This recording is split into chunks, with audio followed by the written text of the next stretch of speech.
Extra curriculum activities কেন মানুষের লাইফে প্রধান কার্য হবে তার এডুকেশন, তার পড়ালেখা, তার শিক্ষা। সে একটা বেসিক নলেজ নিয়ে ম্যাট্রিক ইন্টার পর্যন্ত যাবে, কারণ তার ওয়ার্ল্ডের সাথে তো তার প্রতিযোগিতা করতে হবে। তার ওয়ার্ল্ডের বাচ্চাদের, আমার বাচ্চারা কী জানতেছে, ইংলিশ মিডিয়ামের একটা বাচ্চা কী জানতেছে, ক্লাস 6-এর বাচ্চা আমার বাংলা মিডিয়ামে কী জানতেছে আর ইংলিশ মিডিয়ামের একটা বাচ্চা কী পড়তেছে। আপনারা জাস্ট একটু কম্পেয়ার করেন এই কারিকুলাম, আগের কারিকুলামটা এই কারিকুলামের চেয়ে বেস্ট ছিল। সেখানে তাও কিছু কম্পেয়ারের সুযোগ ছিল। ইংলিশে দুর্বল এদেশের বাচ্চারা, আপনারা ইংলিশে জোর দেন, ইংলিশের উপরে আরও বেশি প্রেশারাইজ করেন, ইংলিশটাকে কিভাবে আরও বেশি তাদেরকে করা যায়, প্রশিক্ষিত করা যায়, ইংলিশের ভোকাবুলারি কীভাবে বাড়ানো যায়, স্পোকেনে ঢোকান আপনারা একটা সাবজেক্টে। কিছু প্রত্যেকটা ভালো স্কুলে ভালো ভালো টিচার আছে, তাদেরকে আপনারা এনগেজ করেন ইংলিশে আরও বেশি এক্সপার্ট করার জন্য, অঙ্কে আরও এক্সপার্ট করার জন্য। তা না করে আপনারা পুরো গ্রামার তুলে দিচ্ছেন। সেকেন্ড পেপার বলতে কোনো সাবজেক্টই নাই, ইংলিশ সেকেন্ড পেপার নাই, বাংলা সেকেন্ড পেপার নাই। কেন, এগুলো কি দরকার নাই জীবনে পড়ার? এগুলো না পড়লে কিভাবে বাচ্চারা জানবে, তার ভাষা জানবে কিভাবে, বিদেশি একটা ভাষা সম্পর্কেই জানবে কিভাবে? কারণ গ্রামার না জানলে তো সে গাঁথুনিটাই জানলো না, কিভাবে একটা সেন্টেন্স মেক করতে হবে সেটাই সে জানলো না। তাহলে কিভাবে সে ইংলিশ ভাষায় দক্ষ হবে, কিভাবে সে বাংলা ভাষায় দক্ষ হবে? বাংলা বইগুলো একটু খুলে যদি কেউ কষ্ট করে দেখেন যে আমার দেশের কবি সাহিত্যিকদের কয়টা লেখা এখানে হয়েছে, স্থান পেয়েছে। 6-এর বাংলা বই, 7-এর বাংলা বই, 8-এর বাংলা বই, সবার জন্য আমার ওখানে চ্যালেঞ্জ থাকলো যে এই বইগুলোর মধ্যে কী ধরনের গদ্য, কী ধরনের পদ্য সন্নিবেশন করা হয়েছে।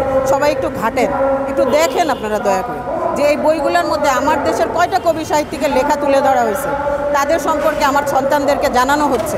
কিন্তু এটা তো আমরা জেনে শিখে পড়ে আসছি। আমরা কয়জন কবির নাম বলতে পারি আর ওরা কয়জন কবির নাম বলতে শিখতেছে। তো এইভাবে তো দেশের সংস্কৃতিকে হারাই দেওয়ার কোনো সুযোগ দরকার নাই। কেন আমার বাংলায় কিছু থাকবে না, আমার ইতিহাস বিকৃত হয়ে শিল্প সংস্কৃতি বইয়ের মধ্যে যা খুশি তাই লেখা হয়েছে। যে যারা এটা লিখছেন তাদের তো একটু চিন্তা থাকা উচিত ছিল যে না, আমি ইতিহাস বিকৃত করতে পারি না। বিজ্ঞানটাকে বিজ্ঞান মনে, আমার বাচ্চা ইংলিশ সায়েন্সে পড়বে না কমার্সে পড়বে না আর্টসে পড়বে, সেটা আগে ছিল ইন্টারমিডিয়েটের পর থেকে ফার্স্ট ইয়ারে গিয়ে নির্ধারণ করা, একাদশ শ্রেণীতে।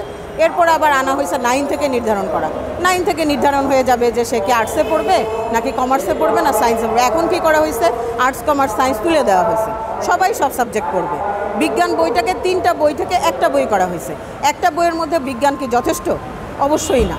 আর সবাই নিশ্চয়ই বিজ্ঞানে উচ্চতর শিক্ষা গ্রহণ করবে না, সবাই নিশ্চয়ই সমাজ কল্যাণে পড়বে না, সবাই নিশ্চয়ই ইতিহাসে পড়বে না, কিংবা মার্কেটিং ফিনান্সেও পড়বে না। একটা বেসিক নলেজ সবারই দরকার আছে, সেটা আপনারা 8 পর্যন্ত দেন। 9-এ যেয়ে আপনারা গ্রুপ বিভাজন করে দেন।